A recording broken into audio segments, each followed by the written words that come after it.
अभी सामने आने वाले हैं। आपको 2 से 4, 5, 10 मिनट में 5 मिनट का समय है और प्रफुल्ल जी आपको इतने कैरेक्टर्स को यहाँ पर लाकर दिखा देंगे जिससे आपको लगेगा कि मिमिक्री में, हास्य के क्षेत्र में कुछ ऐसा भी अभिनव किया जा सकता है। क्योंकि इसके लिए मैं कहता हूँ, आज हम जब बचपन के मित्र आपस में मिलते हैं तो कोई बताता है कि मैंने यहाँ बंगला ले लिया है, कोई कहता है मेरा यहाँ फ्लैट है, कोई कहता है मैं इस बड़ी पोस्ट पे हूँ।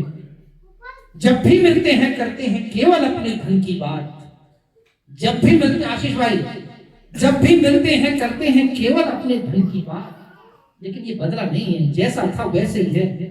आज अखिल भारतीय आयुर्वेदिक संस्थान में, एम्स में बड़े पद पर होता है, बड़े लोगों के साथ उठना बैठना होता है, लेकिन इसने अपनी कला को बचा कर रखा, अपनी मित्रता को बचा कर रखा।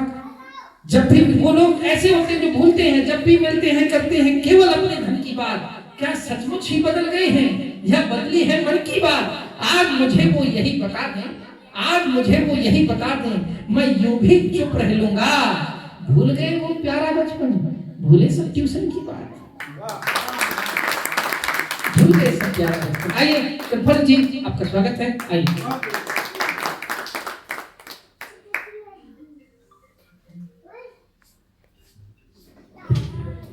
सबसे पहले मां शारदा को प्रणाम करता हूँ। यहाँ आए हुए सभी कलाकारों को प्रणाम करता हूँ और साथ में सभी जो हमारे मित्र बंधु बैठे हुए हैं, बहनें बैठी हुई हैं, माताएं बैठी हुई हैं, सबको मैं प्रणाम करता हूँ। आपके चरण आशीर्वादों के साथ मैं शुरू करूंगा।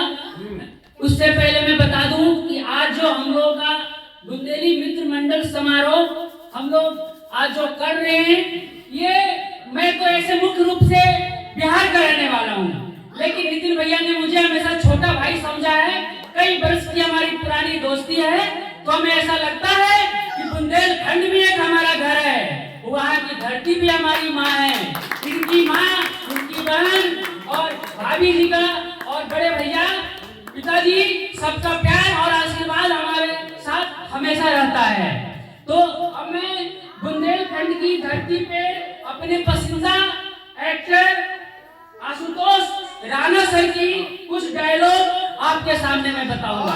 उन्होंने बुंदेलखंड की धरती को आज जो सम्मान दिया है, फिल्मी दुनिया माया नगरी में जो सम्मान हम लोग पाकर प्रफुल्लित होते हैं, और उनके ऐसा कलाकार बहुत कम ही मिल पाता है।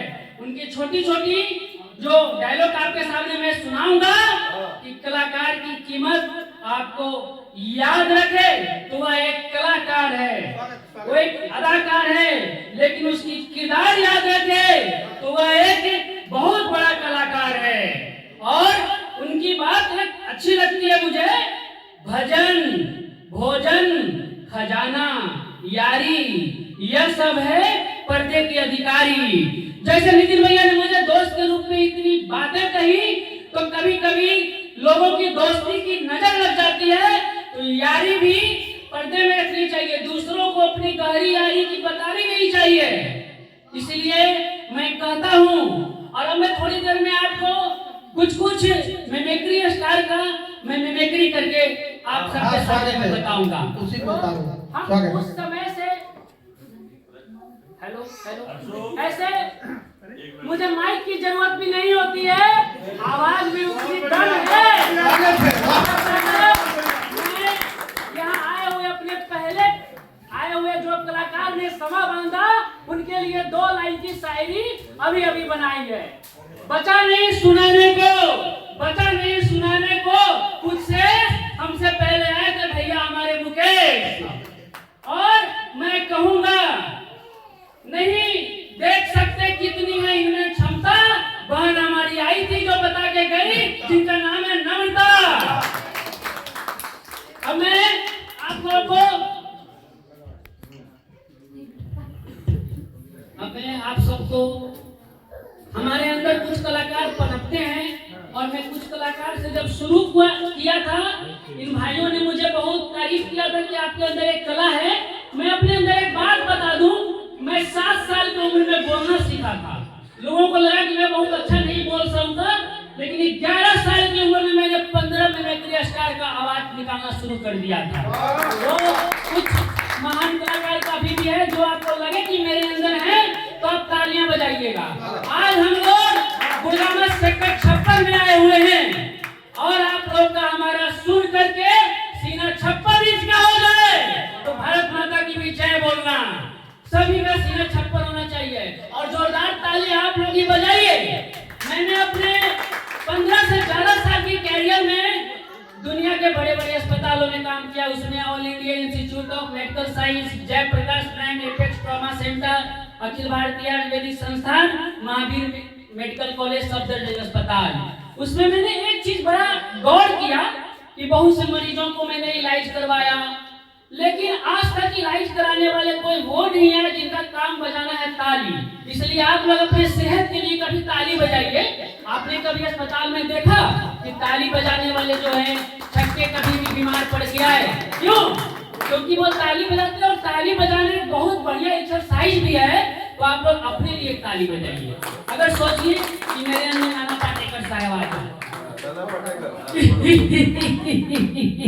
आगे मेरी मौत की तमाशा देखने के लिए, थोड़े देर में ये भाई मुझे फांसी पे लगाएगा, मेरे डेड बॉडी ऐसे बाहर आएगी, आप फट जाओगे, खाना खाओगे, लेकिन याद रखने ही न मरती है बुझली तुम लोगों के लिए रोना बन जाएगा। मेरा क्या, मैं तो जा रहा हूँ, लेकिन तुम लोगों की यही न मरती है बुझली तुम लोगों के लिए रोना बन जाएगा आगे मेरी मौत की तमाशा देखने के लिए। अगर राजकुमार साहब एक बार एक होटल में गए, वहाँ होटल में जाने के बाद वेटर आपके होटल में सबसे गर्म क्या है? वेटर बोला जी चाय। बोला उससे भी गर्म? जी कॉफी। उससे भी गर्म? जी सूप। उससे भी गर्म? वेटर जलता हुआ कोयला लेकर के आ गया। राजकुमार साहब अपने अंदाज में कोयले से सिगार जलाए, सिगार पिए। बोले सर ऑर्डर? बोले फिलहाल तो हम यहाँ सिगार पीने आए थे, खाना खाने कभी और आएंगे। तो ये उनका अंदाज था। और शक्ति कपूर साहब का एक मशहूर डायलॉग है, आओ ललिता इसे इतना मारो कल सुबह तक होश ना आए। सनी देओल साहब बहुत ही फेमस, काजल इन हाथ में भी हाथ हथियार उठाए, चलाना नहीं भूला। अगर तुम्हारी डोली उठी तो एक एक का सहरा मैं सर से उड़ा दूंगा। अब सुनील शेट्टी साहब आते हैं, अंजलि तुम मुझे भूल जाओ ये हो नहीं सकता, मैं तुम्हें भूल जाऊं ये होने नहीं दूंगा। और ऐसे कई सारे मिमिक्री स्टार का अगर आप लोग इजाजत दोगे तो मैं, अगर समय हो। धन्यवाद, जय हिंद।